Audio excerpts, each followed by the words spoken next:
Restaurando um dos mais belos casarões históricos da cidade de Paranaguá. O Caiçara foi conferir. Roda aí. Estamos na Rua da Praia, centro de Paranaguá, para falar da restauração de um dos patrimônios históricos da cidade de Paranaguá, o Palacete Matias Bon. E nada melhor do que conversar com o professor Vistuba, que vai falar um pouquinho sobre esta restauração. Não é uma reforma, né, professor? Boa tarde. Boa tarde. Na verdade, quando a gente trabalha com o patrimônio histórico, a gente não faz reforma. Reforma a gente faz na casa da gente, né?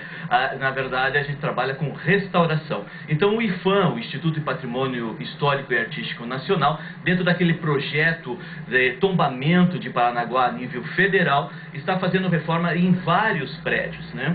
E essas reformas estão dentro daquele PAC histórico. E uma delas é justamente o Palacete Matias Bon. O Matias Bon é um rico empresário alemão que chega em Paranaguá por volta da segunda metade do século XIX. Ele trabalhava muito com a exportação da madeira e do mate. E quando ele chega aqui em Paranaguá, ele encontra esse prédio que ainda tinha uma série de características voltada ainda ao colonial português, e ele faz uma profunda reforma. Naquela época ele chamava de reforma e não de restauro, né? Então ele aproveita o prédio, que ainda tinha características de colonial portuguesa, e transforma nesse rico patrimônio que nós temos em Paranaguá. É interessante ressaltar que este prédio ele tem as características que a gente chama de neoclassicismo, que é uma mistura da arquitetura grega com a arquitetura romana, com vultos voltados à questão do mar, como é a questão do Netuno ou Poseidon, que se encontra nas portas. E a parte legal dessa história é o seguinte, é que quando ele fez essa construção, a parte de baixo era para o comércio e a parte de cima para a residência, como a gente pode notar, mesmo tampado, né? Podemos notar que é uma grande diferenciação entre as duas partes do prédio. E esse palacete, então, ele construiu para morar com a esposa, que na época era noiva.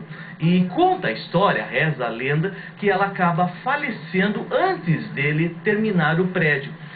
Mesmo assim, ele continua sendo empresário em Paranaguá, e falece em Paranaguá e está enterrado no cemitério Nossa Senhora do Carmo. Agora, tem uma outra coisa importante com relação a esse prédio. Ele também serviu para Paranaguá como prefeitura, foi uma época a prefeitura de Paranaguá, a Câmara Municipal também foi aqui, a alfândega, pois aqui era o Porto de Paranaguá, aqui começou o Porto de Paranaguá. Professor, depois dessa reforma, o que a população vai notar na diferença de tudo que aconteceu aqui?